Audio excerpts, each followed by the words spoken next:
Hello, everyone. Thank you for joining tonight. I'm delighted to welcome you all this evening to present this new edition of Curator's Conversation, titled Curatorial Perspective and Research Strategies on the Amazon region. My name is Aude Quinchon. I'm head of communication at Art Curator Grid. Perhaps many of you didn't hear about Art Curator Grid before, so I'm going to give a little bit of heads up there. So Art Curator Grid is the first digital platform for curators to present their work, curate projects with our exhibition tool, collaborate with their peers, and explore new ideas centered around their practice. Our platform also serves as a centralized resource for the larger community of artists, art enthusiasts, institutions, and art spaces. And a few months ago, we launched the Plus Digital Partnership. So the Plus is a digital content series launched by us, hosted in partnership with various international art organizations that connect curators from around the world to explore resonant topics in contemporary arts and culture. The Plus aims to bring curatorial communities together and cultivate new ideas and collaboration. This is why today, in partnership with Mac Lima, we have 3 exceptional women who are going to talk to us about the development of theoretical research and curatorial practice in a vast and too little known territory, the Amazon and its visual art scene. I'm very proud tonight to introduce this conversation, which is the result of a close collaboration between 3 passionate curators: Sharon Lerner, who will speak from Lima, Kiki Mazzucchelli, who will speak from London, and Juliana Vidarte, who is speaking also from Lima. So let me introduce you to the moderator of this conversation, Juliana Vidarte, who is the chief curator and head of exhibition at the Museo de Arte Contemporaneo in Lima. I hope I pronounced it well. So just a few words about Juliana. Juliana she received a BA in Latin American literature and an MA in art history from the Pontificia Universidad Católica del Perú. Between 2015-18, she was the curator of Bufeo, Amazonia Plus Art, a project for the research and dissemination of Amazonian art. Vidarte has developed exhibition projects about the relationship between visual arts and literature, the rewriting of history based on the recovery of unofficial discourses and artistic production in the Peruvian Amazon. And in 2019, Juliana was also the curatorial assistant for the Peruvian Pavilion at the 58th Venice Biennale. Of course, tonight we are all very excited to host this panel about the Amazon region art scene, which never ceases to amaze those who discover it and to inspire those who live in it. And now I leave the floor to these 3 powerful voices that are going to guide us tonight along the Amazon River and give us a lot of food for thoughts. Juliana, it's your turn. And one last thing, just for you, the public, to know, we are inviting you to prepare some questions, so we will also answer your questions at the end of this conversation. Here we go, Juliana, it's your turn. Have a good conversation. Thank you, Aude. Hello to everyone. Thank you very much for joining us today for the webinar Curatorial Perspectives and Research Strategies on the Amazon region. I'm Juliana Vidarte, head curator of the Museum of Contemporary Art in Lima. In MacLima, we are incredibly grateful to our curator grid for the invitation to develop these partnerships, and curators Sharon Lerner and Kiki Mazzucchelli to share their work experience with us today. We consider this an excellent opportunity to connect and review together some ideas about a region like the Amazon, which also condenses many countries, knowledge, and ways of seeing and understanding the world. The presentations of both curators will allow us to delve into the research processes and curatorial work and think about the role of museums, various institutions, curators, and artists from Amazonian countries such as Peru and Brazil. Before continuing, I wanted to tell you, by way of introduction, why we consider it was essential for MacLima to promote dialogue on artistic practices related to the Amazon, and also to comment in general on the perspectives from which research has been created in recent decades on this region in Peru. Since 2019, we have developed a program of the museum focused on accompanying the development of installations and exhibition projects by Peruvian artists or those linked to the Peruvian context, arts, and issues.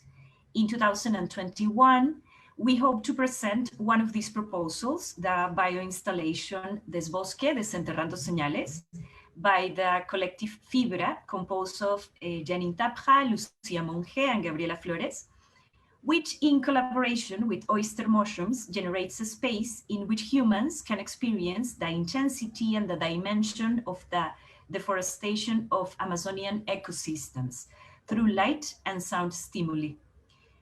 Likewise, our intention in proposing to focus today's conversation on perspectives and research strategies for the development of curatorial projects linked to the Amazon region was to have a space to think about what mobilizes us to develop research on this geographic space shared by different countries, what types of approaches have been given or narratives have been created, and what pending paths we still have to consider, especially considering the moment of crisis and change we are currently facing.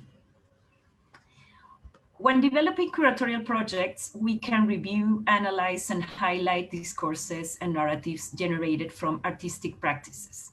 In the case of art related to the Amazon in Peru, there has been significant growth in the production of exhibition projects towards the end of the 20th century and the beginning of the 21st century that focus on these regions and its problems and the art produced from the knowledge, ways of life, and historical facts of this territory. In the last decades, an essential group of colleagues, historians, and specialists has proposed several lines of research, such as the recovery of the history of Amazonian art through the study of artists, especially painters and photographers, who had been forgotten in the history of Peruvian art, or the emergence of defense of an Amazonian cultural identity from the generations of the intellectuals and creators of the era of 1940, framed by the 400th anniversary of the European encounter with the Amazon. On the other hand, proposals have been developed to rewrite the official narratives of Amazonian history from the voice of indigenous artists that renew the discourses with which the facts link to the rubber extraction boom between the end of the 19th century and the beginning of the 20th century have been revised. Also, lines of work have been developed based on what is defined as visionary painting, inspired by the visions of the ayahuasca medicine, and that have been consolidated to recover the knowledge of plants and nature in general.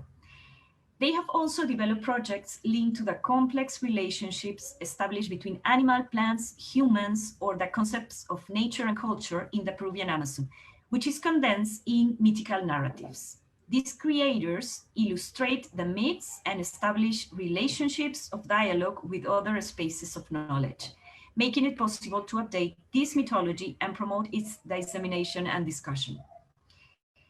Recognizing this wealth of contributions and research paths and recognizing the need for dialogue about them, we thought of creating this webinar. And I will now move on to Kiki and Sharon's presentations that will allow us to open the conversation. Kiki will present her ongoing research on the artist Elio Melo's works. Her investigation includes the digitalization of material from several public and private archives, a comprehensive monograph featuring essays by different authors, and a series of exhibition projects in partnership with various institutions. Sharon will also speak about the curatorial experience at Museo de Arte de Lima, specifically in building the contemporary collections between 2012 and 2020, and the recent approach the institution has had to the Amazonian region, specifically focusing the intervention on the narratives that derive from the collection itself. So we'll begin with Kiki's presentation. So we go with you, Kiki. Thank you very much. Thank you, Juliana. Well, good evening, everyone, or good afternoon, depending on where you are. It's a great honor to be here among such distinguished curators. And I hope I can share at least a little bit about the research I've been carrying on about Elio Melo's work. Elio Melo is a historical artist. We can consider him a historical artist. He was born in 1926 and he died in 2001. And hopefully, I mean, I'm going to show you some images. I'm going to go through the work, tell you a little bit about his trajectory, and hopefully, you know, like make a case on why, you know, researching this work today is, to me, extremely relevant. So I'd like to start by sharing a presentation so you can actually see a bit of this work. Okay. Oh, I just need to go back here. I'll just give you a little bit of background on how this research started. So Elio Melo had his first exhibitions in the early 80s through SESC, which is a large cultural organization in Brazil. And one of his first shows was in Rio de Janeiro. And he caught the attention of artist Sergio Camargo. So that's how he first came into prominence. And then there was a bit of a cult following of his work amongst visual artists. But I saw the work for the first time at the São Paulo Biennial in 2006. It was an edition curated by Lisette Lanhado. And in this biennial, there was a whole segment of the biennial that was dedicated to the state of Acre, which is where Elio Melo spent most of his life. Then I became involved like around 2 years ago in another research project that has to do with the Amazon. And I'm not really going to go into this, but because of this project, I wanted to research a bit more about Elio's work.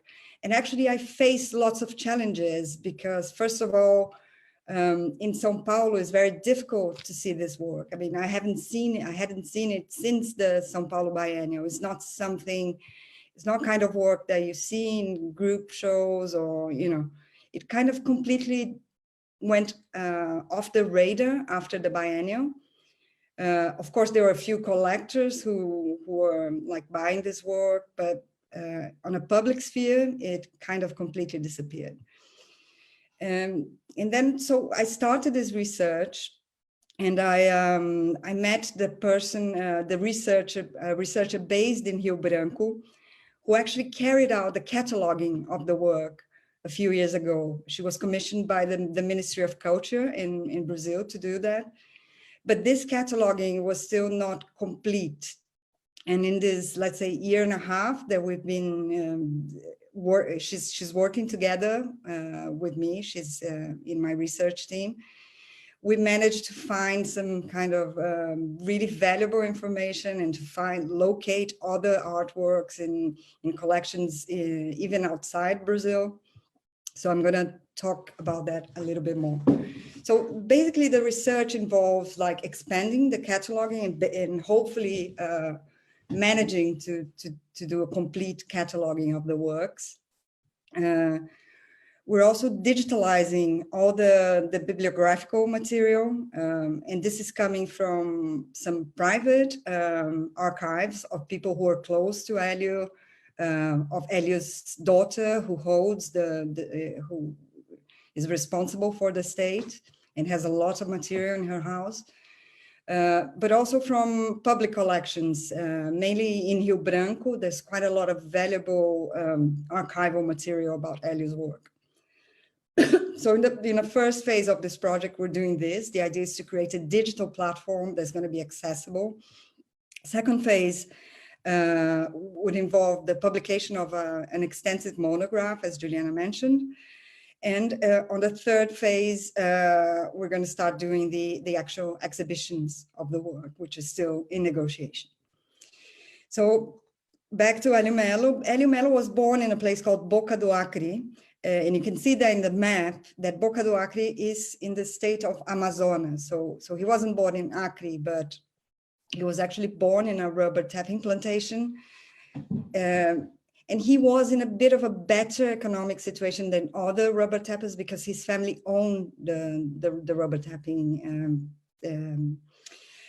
It's not plantation, but it's more like a small farm, let's say. They had a piece of land that belonged to them where they would extract rubber. But when he was 33, he moved to the capital of the state of Acre, which you can see is just right below the pin on the map, borders with Peru and Bolivia. And that's where he stayed. So he went to Rio Branco, 33 years old. And then he worked in different professions. But I think the main kind of drive for Hélio is that when he moved into the city, he felt that there was a lot of animosity in the city against the rubber tappers. They were seen as like, you know, they didn't value their work. They didn't value them as people. And this is one of the reasons that I think in his work, he has this whole like educational or he does some kind of like social history of the rubber plantation in the work, because he really wanted to tell the story, like from the viewpoint of someone who was born in the forest and raised in the forest and worked in industry.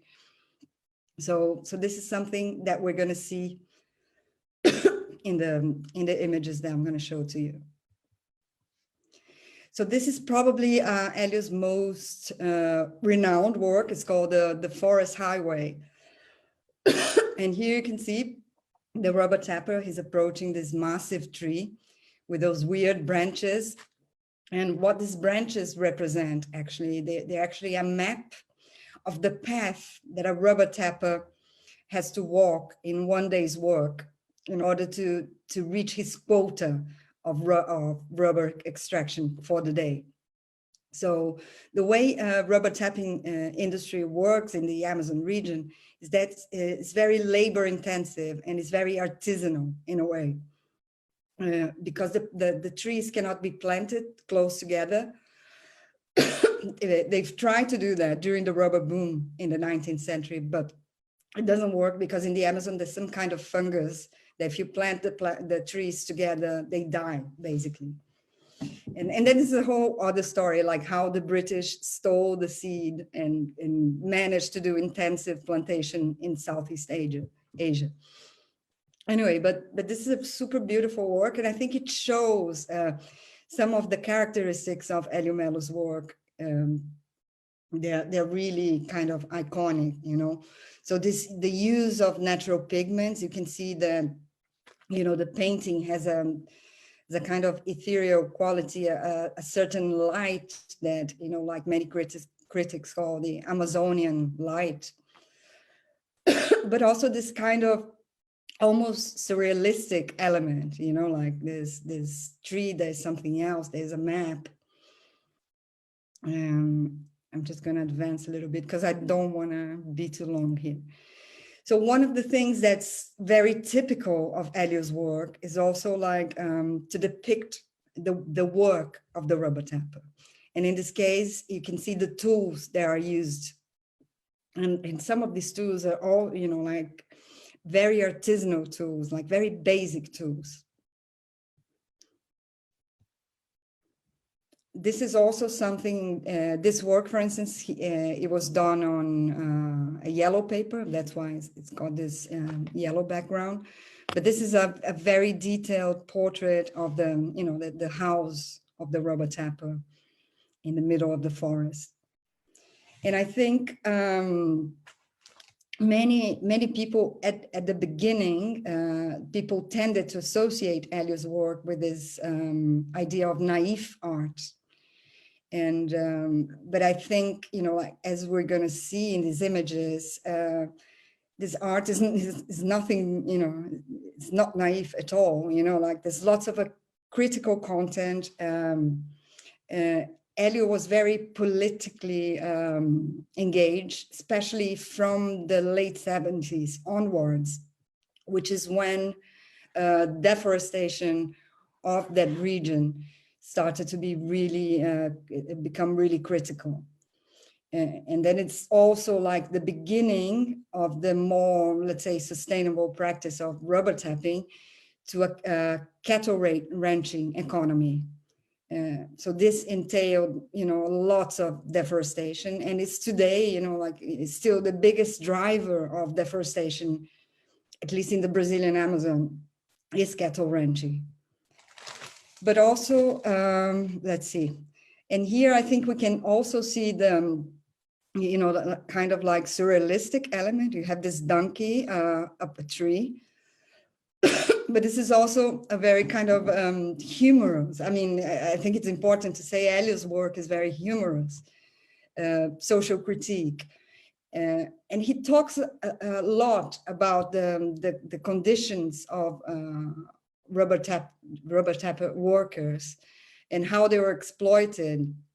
And here you see on the tree, this donkey really represents the kind of like landlord or the landowner who actually exploits the work of the rubber tapper. And what he's saying here, obviously, is like, you know, maybe, you know, people who are higher up in a social or economic hierarchy are not necessarily the smartest people, you know. So it's kind of very tongue-in-cheek.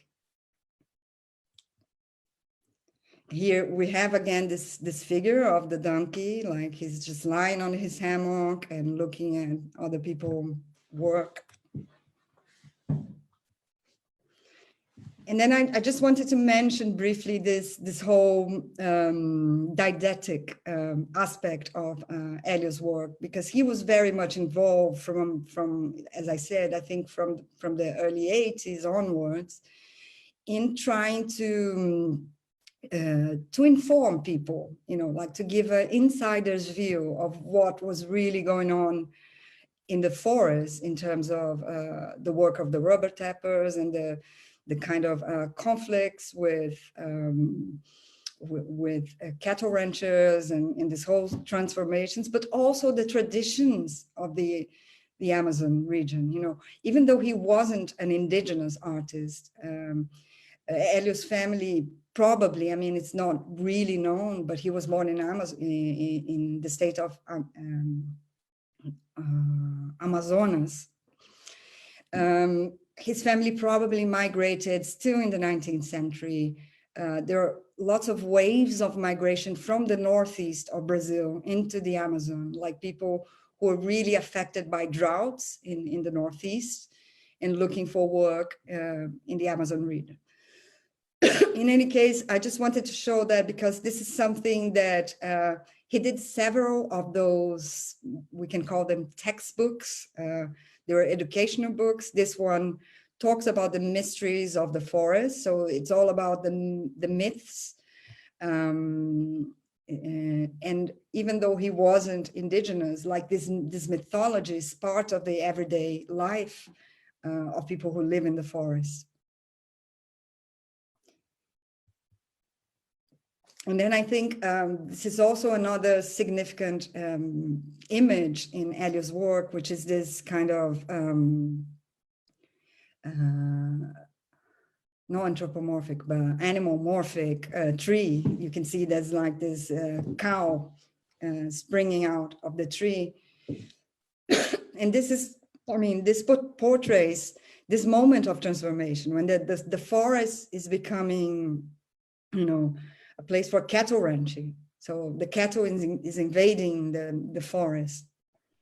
And he does that in a really beautiful and poetic way, you know, like this mutating trees, which I find really interesting. Here another one. Just to say that he repeated a lot, like lots of the motifs in the paintings are repeated across the work. So, and also like, here you can see this if I'm not wrong, because I have this in front of my, But one is from the 80s, the other one is from the late 90s. We have to remember he died in 2001.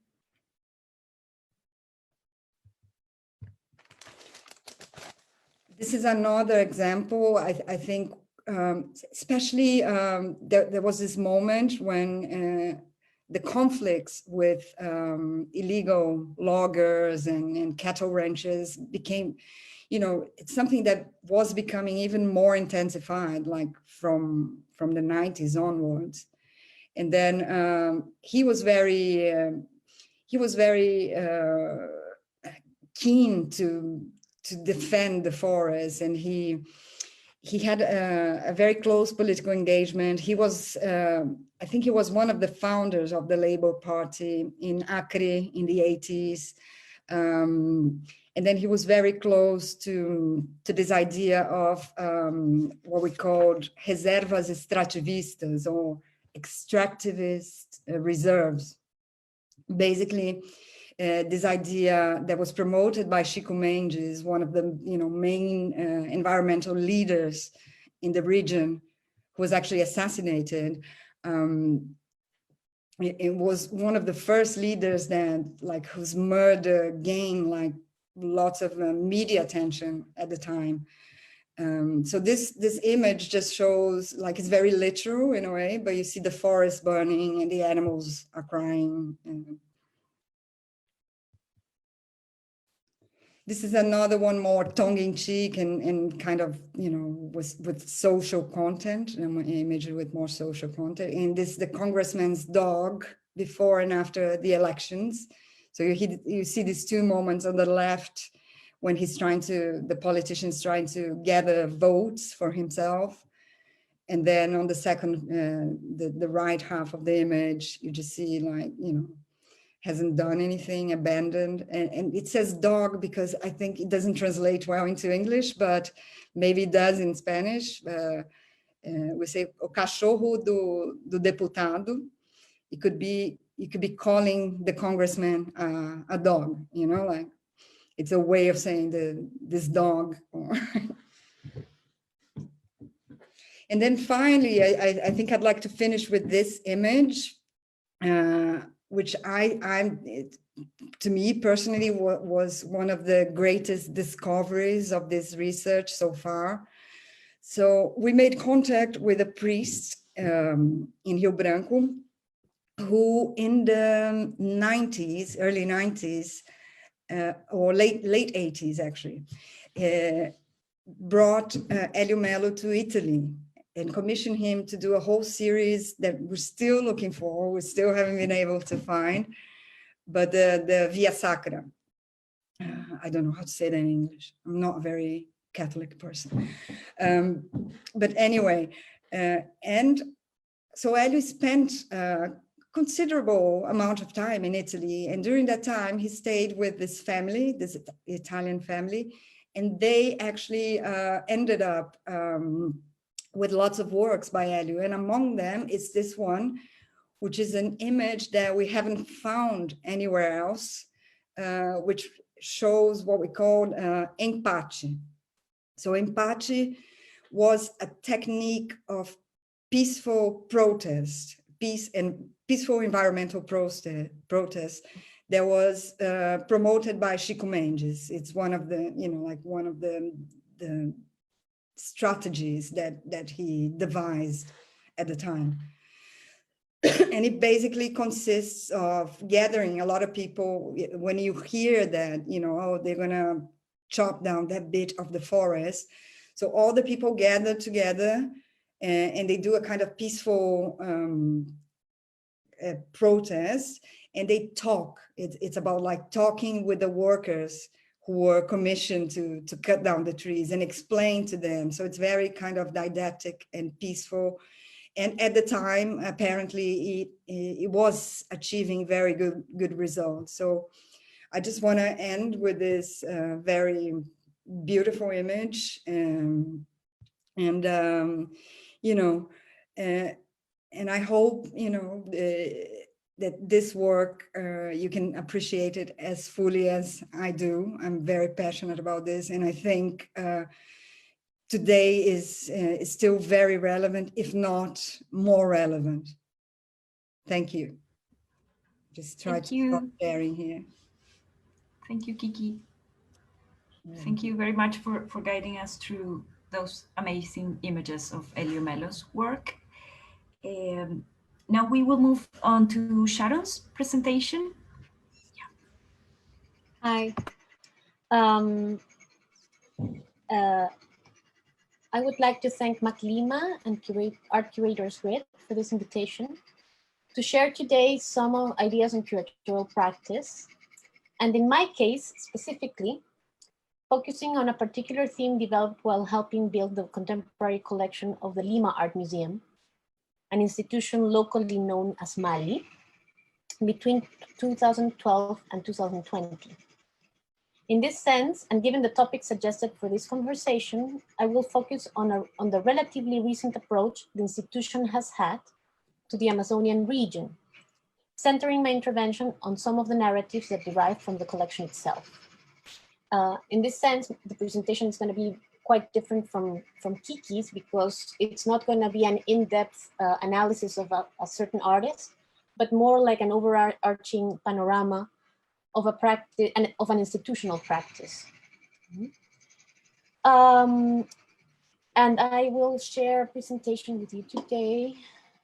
I hope it can be seen properly because of the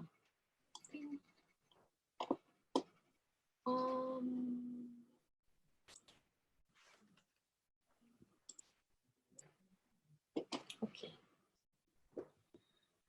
First of all, I have to say that, like any other institution, this is a work that has been done collectively over the course of several years, and that entails different perspectives in a continuous process of revision and growth. I should start introducing some of the work done at Mali before. The Museo de Arte de Lima's collections in general, aim to convey an overarching view on Peru's artistic production, from pre-Columbian times to the present. So unlike Lima, which is mainly contemporary, it's an encyclopedic museum of Peruvian art. And this is important to understand. Without aiming to be completely comprehensive, the collection has been marked mainly by a historic view with works from every period. However, in the last decade, the museum began a gradual process of revision of the parameters that used to determine its lines of collecting, and thus redrawing the categories that it used to apply before. In this context, one can consider Mali's contemporary art collection to be relatively recent. It was not until 2007 that, given the need for public collections on the most recent Peruvian art history, an acquisitions committee specializing in contemporary art was formed, and 1 year later, an internal contemporary curatorial team was established within the museum itself. Even though it had a local emphasis largely centered in the city of Lima at the beginning, the museum initially sought to fill in the biggest gaps in its collection. So in its first phase, let's say between 2007 and 2011 or 2012, it focused in collecting art, non-objectual art and experimental practices from the 1970s, collective work from the 1980s, which arose in the context permeated by the incursion of a migrant urban popular culture, the contemporary reflections on the territory and the pre-Columbian imagery, works that address the country's internal armed conflict between 1980 and 2000, among other lines of inquiry. And although the themes pertain local interest, the collection also includes international artists whose work can be connected with local narratives. The guidelines for expanding the contemporary art collection are periodically revised, always without presuming restricted notions of artistic value. And one important aspect of this slow process of redefinition has involved contemporary art that related to the Peruvian Amazon. Acknowledging that this scene has had a great agency and projection due to the work of local artists, researchers, and independent curators since the 2000s, mainly, as Juliana well resumed that in her introduction, the museum decided to incorporate this new narrative axis in a more formal way, let's say around 2015. actually, Mali's contemporary art collection already included pieces by a wide range of artists from Lima mainly, but also from abroad, that were produced with a gaze oriented toward the Amazon region. The social conflicts that have arisen out of the indiscriminate exploitation of its natural resources, the demand of indigenous communities in defense of their land, and the elusive valorization and conservation of their ancestral traditions had inspired multiple works in the most varied formats. Now, some of the artists that were already included in the collection since its beginnings include names such as Gilda Mantilla, who was already represented with a work such as the one I'm showing right now. The drawings from the series Dibujando B, Drawing B, created between 2005 and 2008 as part of the project Dibujando America, Drawing Americas, the Americas. They were the result of a work done together with Raymond Chavez, where they did a multi-day trip along the 3-day border between Peru, Colombia, and Brazil, with the goal of drawing the country, between quotation marks.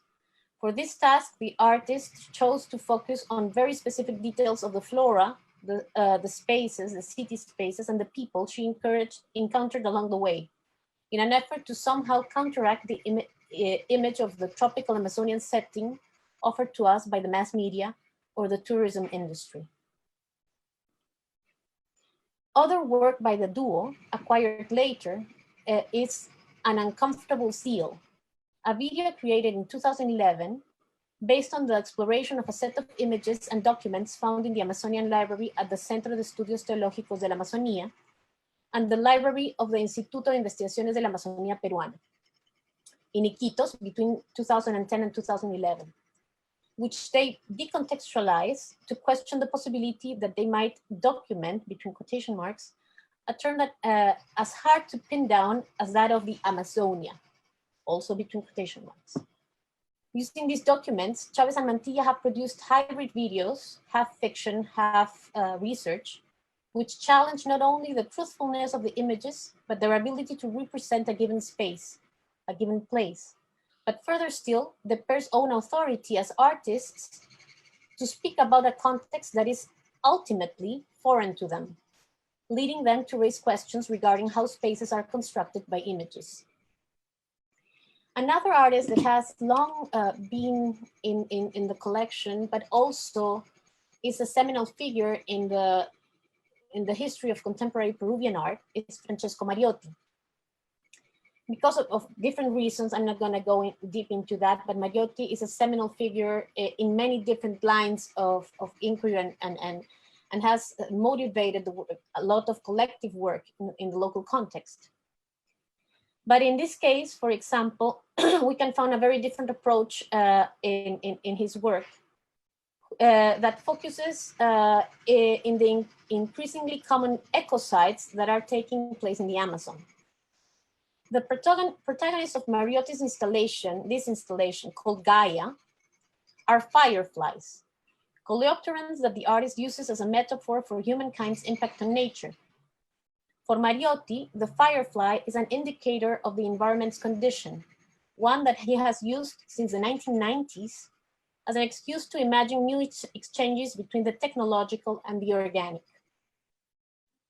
Another artist, for example, that already was included in the collection early on in 2012 is Nancy La Rosa, who conceived this installation called Temporary Settlements, which in a way mines a different vein of exploration, projecting different slides with images taken from the print media regarding alleged sightings of indigenous communities in voluntary isolation, more commonly and wrongly referred to as uncontacted peoples.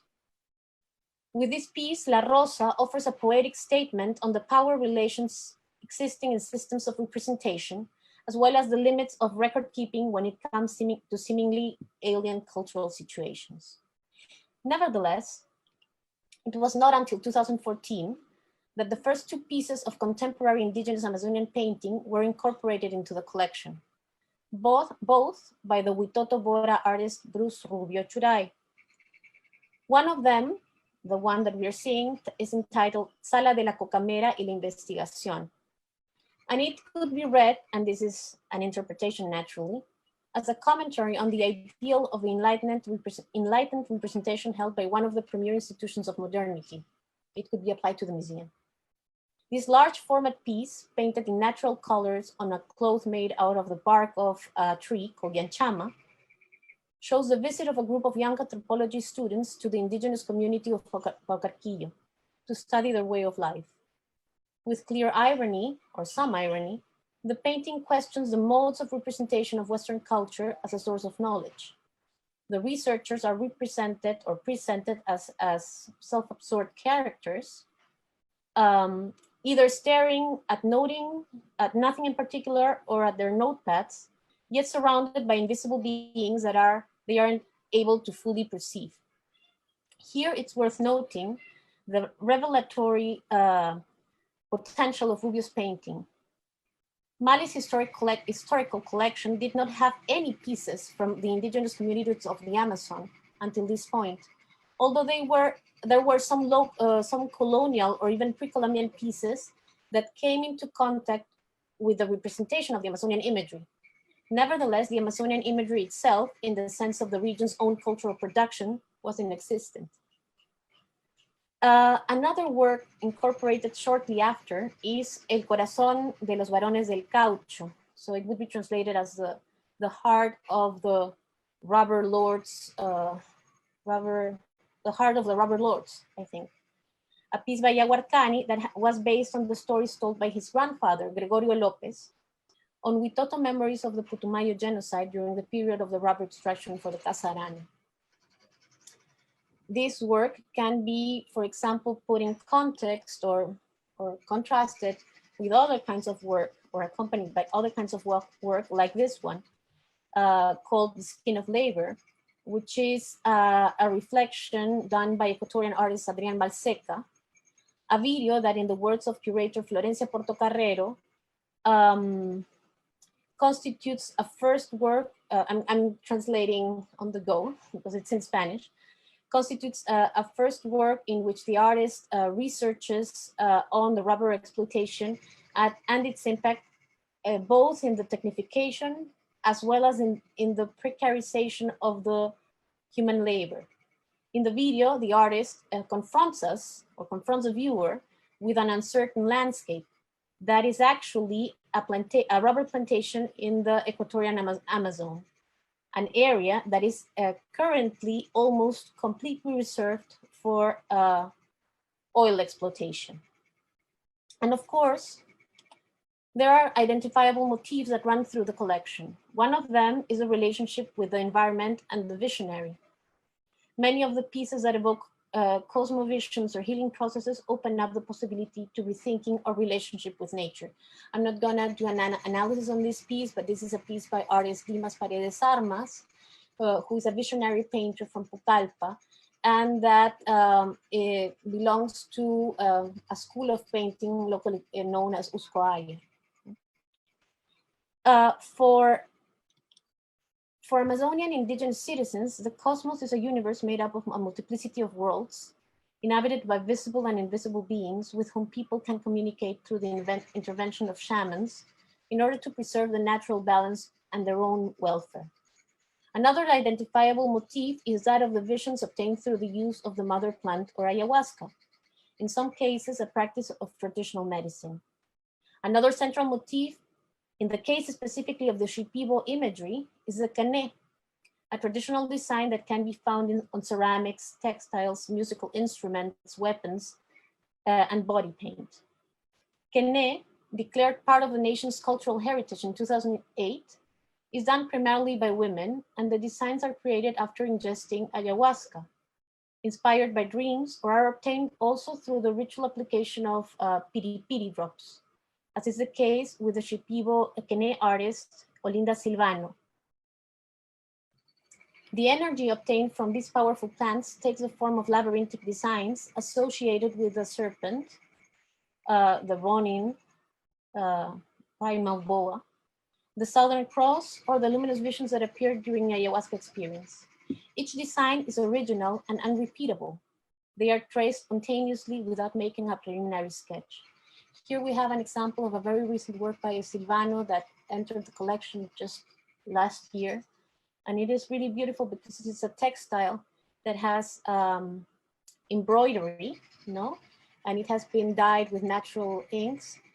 And it's a reflection by the artist on her process of overcoming the illness with the COVID, the mundo matico. Matico is a plant that many Shipibos use to overcome or accompany the process of recovery during the virus. While a large part of the pieces incorporated over these years are by contemporary indigenous artists from Peru, the collection also seeks to establish greater regional dialogue through the work by artists from beyond the country's borders who nevertheless share imageries or have similar political demands, even if they are not in direct dialogue. Examples of these include the recent acquisition or the recent incorporation of pieces by the Yanomami artist Sheronawe Hakihiwe, and also drawings by the Nonuya artist Abel Rodriguez from Colombia. One of the most important aspects of the collection's future growth and its proper contextualization in exhibitions will be that of taking into account the voices and criticisms of indigenous artists themselves and the gaze from within that they can provide on a cultural heritage that has been passed down from generation to generation. It is important to note and to think that, that there has been a renewal on traditions within indigenous art in a contemporary register, thus rescuing, preserving, and communicating the myths and memories of the communities and ancestors while they are increasingly at risk of disappearing. With this, I'm gonna close the presentation because I think many of the issues can be unwrapped during the conversation with Juliana and Kiki. Thank you. Thank you. Thank you, Sharon, for your presentation and letting us know a bit more about the work that Mali has been doing in the past years. I think that now we have a few minutes to maybe answer your questions. If you have questions, you can put them on the chat. And if not, I was thinking about two things that I wanted to discuss, but I don't know what you think is better, or we wait a bit if somebody has a question or something that wants I think you can start engaging a conversation between the three of you. And of course, to the public, you are more than invited to ask questions in the chat box. They will answer after the discussion. Okay? Great. Well, I was thinking about something when you were explaining your experience, Kiki, with Elio Melo's work. And that's that you mentioned that you only, or that the last time that you saw those works were on the Sao Paulo Biennial. Because I was also thinking about how, for example, I was part of a team that did research on a Peruvian Amazonian artist, César Calvo de Araujo. And if we think, we don't have any museum in Peru where we can see those artworks, the pieces from Calvo de Araujo, but even in the Amazonia, there's no space, no institution where the audience from the Amazon itself could go and see those artworks that are part of the history of that region. So maybe we can begin talking about a bit of that. That is like a really complex problem. And that's also something that I could connect with another thing that I have in mind. And maybe with Sharon, we can also think a bit more about that. It's how, for example, we are developing exhibitions, and I count myself on that group, that will be shown in Lima, the capital city of Peru, or maybe in some other countries, and a few of them in the Amazonia.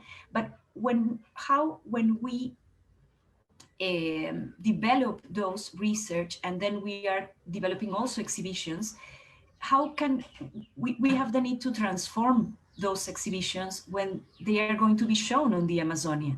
Because I don't know if we are thinking that in the way we should, to think about how the audience in the Amazonia has related with those images, the history of Amazonian art. So I don't know. I don't know if those are proper questions, or I'm just like sharing some ideas that I think we might think through. No, I think there are some points there that I can talk a little bit more about. In terms of Hélio Melo specifically, he is, I mean, fairly well represented in institutions in Rio Branco. Yeah, but in terms of the kind of exposure he had in the southeast of Brazil, like mainly like Rio, São Paulo axis, it was this one occasion at the São Paulo Biennial, and I think, you know, like it was fairly well received. And later, I'm not sure if José Roca did something else with him, but José Roca was one of the associate curators of this biennial, and he was the one who was particularly, like, specifically in charge of the Hélio Melo presentation. And he wrote a beautiful text, and that's like a tip to everyone who's listening now. You can find this text online. If you type in Hélio Melo José Roca, is one of those biennial websites. They have this documented, which is quite helpful. But anyway, so when I went to Rio Branco, you know, I visited several institutions. There's the Rubber Museum. There's the Mansour Foundation, is a private foundation. It's also SESC, which is semi-private, semi-public foundation. They do have this work in the collection. And Hélio Melo seems to be like well known in this, at least in the city. But of course, there is this problem. So I think in terms of what we are trying to achieve with the research, as I said, step one is to preserve the knowledge and the documentation. And I think maybe in Peru, you have a similar situation with, you know, in the museum scene. If you're outside Lima, for instance, I mean, there's much less resources. And right now, Brazil is practically under siege with this horrible government, you know, like they're actively trying to undermine cultural initiatives. So it's a very delicate moment. And I think, you know, like we really need to make an effort to preserve our culture. So this is phase one, is like making sure this is going to be preserved. And then in terms of where the exhibition will be, I mean, obviously we're thinking São Paulo and Rio, but also I think with Hélio, we can learn a lot about the way he promoted his work. And so this whole idea of the books, the little fanzines that he made, this is something that we want to reprint on a large scale and distribute in schools in Acre, at least in Acre, you know, because it's cheap. It's something, you know, like you can really, you know, with a little bit of a budget, you can reach a lot of people.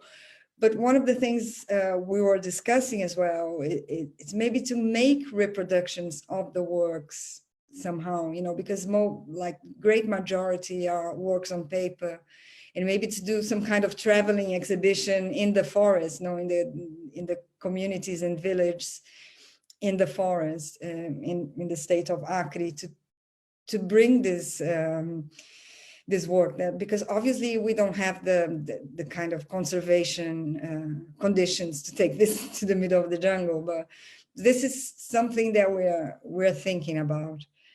And also in terms of representation of Hélio's work in collections in the Rio and São Paulo axis, I think this is also something that we started. So we managed to make one donation so far to one institution in São Paulo, but we really want these works to come to public collections. Like, for instance, that example that I showed you with the Italian collection, that was the only one that had this image of the empate.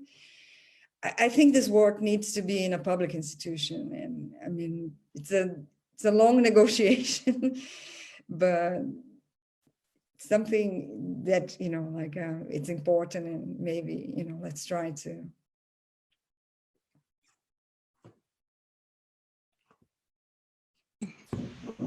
I think, just to answer from my side to your question, Juliana, I think it's a really important question, and actually it tackles on one of the main problems that we have in terms of institutions. You know, locally speaking, unlike Brazil, although Brazil might be in a state of siege, as Kiki mentioned, historically speaking, Peru is much more fragile in terms of cultural institutions and museum institutions. And more when we come to talk about art museums, you know, there is such a weight on the heritage and on the pre-Columbian that a lot of the state funds and the public funds have been derived to that particular, you know, theme or topic or whatever. So we can count with the fingers the museums that focus on contemporary or recent art production, not the one that is wrongly or historically labeled as folk art, if you want, but mainly art, no? Understood as an open and more malleable and more flexible practice in a way. In fact, the museum where I used to work, which is different than the contemporary museum where Juliana works, was a Beaux-Arts museum, a fine arts museum. And in that sense, it was totally restrained to certain categories that were inherited and that are being tried to unpack in recent years.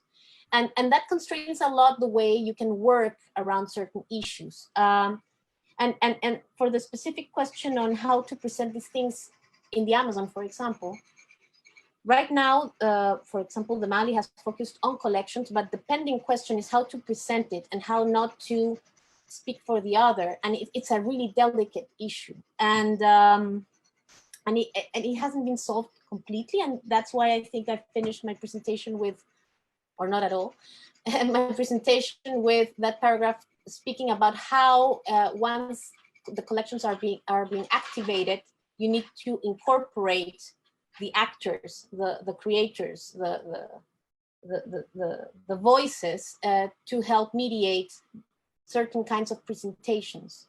In a way, that's why I love, and I always begin with that work of Raymond Chavez and Gilda Mantilla about the Amazonian Library, because the work in itself, that Un Afán Incómodo, speaks about the impossibility or the discomfort in speaking for other and recognizing your voice as a creator that speaks from your work, but not for the other, you know?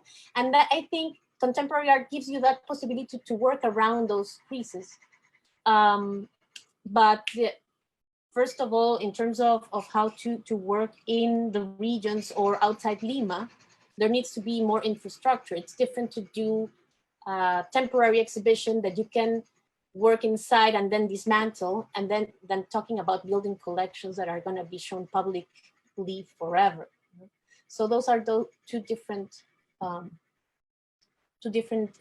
animals, you know, like complex structures that we need to deal with. I don't know if I answered something, but I think the problem is around there. I just wanted to briefly mention also in Brazil, specifically in Belém, which is one of the greatest art hubs of the Amazon region, I would say, where, you know, like people are actually producing art and producing knowledge there. I think there's an extensive work that's been done there, mainly, I mean, like by several people, but one of the main voices there, I think, is Orlando Maneski, who is a curator and artist, and someone who works alongside him quite regularly and have done extensive work on the Amazon region is Paulo Herkenhoff, So I think in terms of knowledge being produced, of course, it's not, they're in the capital. But I think it's quite, I just wanted to like briefly mention the fact that I read this article about, by Paulo Hergenhoff, where he defends that modernity in Brazil started in Belém in the 19th century because of the rubber boom. And that's quite, to me, was quite mind-blowing, you know, like something that you're always taught this kind of very linear art history, and then you read that, so yeah, that makes sense, you know, like, and I think it's part of this, I think for people like you too, you know, you're inside institutions, and you're actually contributing to this movement of expansion of the artistic canons is something you can do, you know, in your work from the inside. And you know, I think it's kind of analogous to this kind of thinking that Paulo Hergenhoff puts forward. Oh, I thought, Kiki, oh, sorry, a plane is passing by my house. I don't know if you can hear me well, but I was thinking about what you mentioned, Kiki, that it is, you mentioned Belém, and in the 19th century and on the first part of the 20th century, there was like, I don't know, a more intense and better connection between the Amazonian cities in Peru, like Iquitos, with Belém. For example, and historically, that's a fact, like when there was an uprising in the 19th century on the Amazon region, the first people to know that uprising were the citizens of Belém, not the citizens of Lima. So in Peru, nobody knew about that uprising, that particular uprising, but people in Belém were knew already. So I don't know. I'm always thinking about how those cities were connected through the river, of course, through the Amazon River, and how those connections were so important to the development of the cultural identity of Peruvian Amazon regions, Amazon cities, sorry, during those times. Can we have time to answer maybe one of the questions that Sophia put on the chat? Sure. Yeah, thank you very much, Sophia, for your questions. I'm going to answer the first one, and let me know if I understand it correctly. But you ask if we can talk about how the notion of Amazonismo has changed, and I was thinking that we, as Bufeo and as part of a group of researchers, has been using this word Amazonista to talk about the artists that are developing artistic projects that are related with the Amazonia. And that's also a term that that needs to be discussed, I think, but that's something apart. And as your question, or going to answer your question, if I think about César Calvo de Araujo and how he thinks about the Amazonia and his Amazonian identity, I was recalling a few facts. For example, in many of the interviews that Calvo de Araujo gave throughout the first part of the 20th century, he said that he was the selva, yo soy la selva misma, I'm the forest itself, I'm the Amazonia itself. So it was like, and on the other hand, in some letters that he wrote to institutions and to congressmen, for example, in Lima, he always tends to defend that art and art projects and art exhibitions during those times that are related with the Amazonia should be done by Amazonian people. So he's part of this like a complex cultural, or a group of intellectuals that are part and that were consolidated during the 400th anniversary of the discovery of the Amazon River. and they are always thinking about how they need to defend the Amazonian identity. And to be able to do that, I don't know, Calvo just like personalize the Amazonia and tells that. And I think that now we are in a different stage, on a different period, understanding the relationship with the region and the knowledge and the cosmovisions and the problematics and all of that in a very different way. So as Sharon mentioned, artists are working, or we can say that those projects can be named or labeled after that, like also very complex and difficult name as Amazonian art or Amazonian artists or art made from Amazonia. But they come from different Amazonian countries, different countries in the world.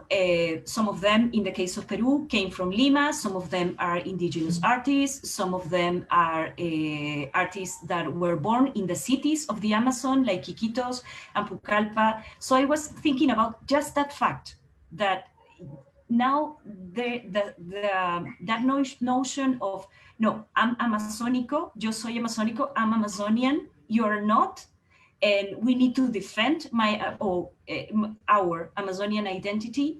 That's something that has changed. So I was just thinking about that. I don't know, Sharon, if you want to add something, because I think that's something you thought when you did Amazonias, the exhibition in Spain.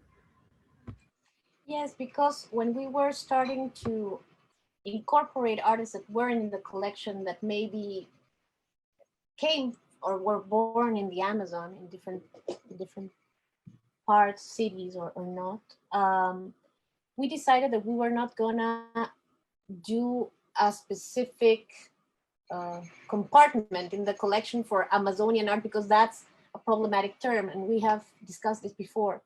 The same way Latin American art is a construction, because there is no such thing as Latin American art, and the labels are used for strategic issues or for strategic purposes, but in a way, any kind of label essentializes things that are much more complex, no? And maybe are not the will of the creator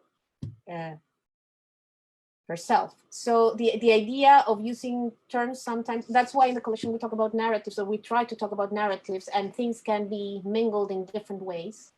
And that's why I think it's really interesting what you both said about Belém, in the sense that there are many institutions in Latin America from a long time that are thinking about these issues, like, MAR, or the work that Paulo Herkenhoff has done, what Adriano Pedrosa is doing in Brazil. I mean, there are different, the work that is being done locally by Christian, by Juliana, by many different researchers and curators.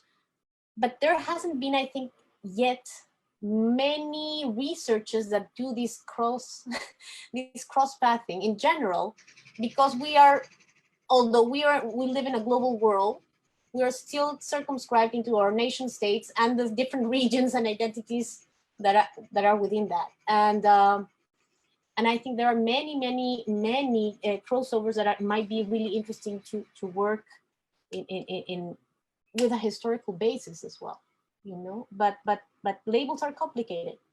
We need to work around them, always knowing the complexities that they entail, basically.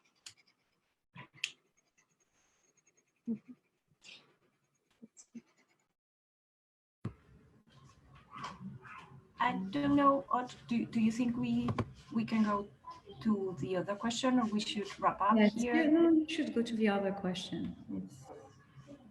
Please go on. So Sophia also asked, I'm wondering about the work of these artists with social justice initiatives and NGOs. How are institutions creating dialogues with these initiatives? I don't know, Sharon, if you want to answer, or something that connects with Mali. Maybe a little bit, actually. For at the beginning of the discussion, for the incorporation or not of different works, that stem from the Amazon region. We worked together with Gretna Landert, a curator that later on co-curated with me an exhibition based on the collection that was presented at Matadero. And with Gretna, we started how would you say, some tables of dialogue, some gatherings with different specialists that should have continued, but due to different situations, institutionally couldn't continue. And in many of them incorporated representatives of very different NGOs or non-for-profits that work in the Amazon. And through Gretna, because this is not my field of expertise, but I have known that there are many of the artists that now are contemporary indigenous artists working in Lima, or maybe exhibiting in galleries or circulating in a more established art circuit. Many began together with many of these institutions, CAP, Ida said, now there's a lot of collections there. There's a lot of work that began because of the contact with different anthropologists, or historians that in a way studied and promoted and fostered the production of work. That's the way many artists like Bruce Rubio, the same Victor Churay began, Elena Valera, Enrique Casanto, among many others. So I think they have played a crucial role in identifying and fostering, a certain kind of art production, probably more, and you correct me, Juliana, between the 90s and beginning of the 2000s, so from the late 80s onwards. And although there are not many institutions, formal institutions, there's many of these NGOs actually have work or have collections or archives that are really valuable to study these art production. I was thinking, Sharon, that we could extend that to even the beginning of the 80s. Maybe I was thinking about the relationship of Pablo Amaringo and some anthropologists that led him to create these, I don't know, now a way of work and a way of developing painting that is like visionary painting. And it was all, it began as a suggestion of an anthropologist. So so Pablo should do documents of his visions with the medicine of ayahuasca. So like I don't know, this is something just to connect with what you were saying. And actually the church also. The church had a very important role through missions and through, it's a very complex, different kinds of institutional network that it's not necessarily art related. Mm-hmm. Just want to briefly mention also Claudia Andujar's role in the demarcation of the land of the Yanomamis, something which, like an engagement that she started in the 70s and, was very actively participating in the actual demarcation of the land. Do you have other things to add? Are there any more questions from the public? We need to wrap this conversation, unfortunately, but I strongly recommend you keep on this conversation. This conversation has been actually recorded live on our Facebook, so you're more than invited to follow the page of Art Curator Grid, so you can still comment in the comment section. And I hope that in the future, we'll hear more from all of you about this burning topic. Thank you so much for unwrapping an interesting theme that I think many of us didn't heard that much of before. And as for the rest of us, I think it was a fascinating conversation. So a big thank you first to MacLima for partnering with us to host this conversation, but also to you, Kiki and Sharon. Thank you so much. And thank you to the public for participating and for your questions. Of course, you will be able to rewatch this conversation. We will also send it to you in video by email in a few days. There will be an article with a recap on our blog, and also Maclima will have it translated with subtitles in Spanish, just so you know. So that's it. That's it for tonight. Thank you again, and I wish you a very good day or afternoon, actually, in Peru, and a good night in Europe. And that's it for tonight. Thank you, everyone, and thank you again to the public for your participation. Goodbye. Thank you. Thank Bye. you. Bye-bye.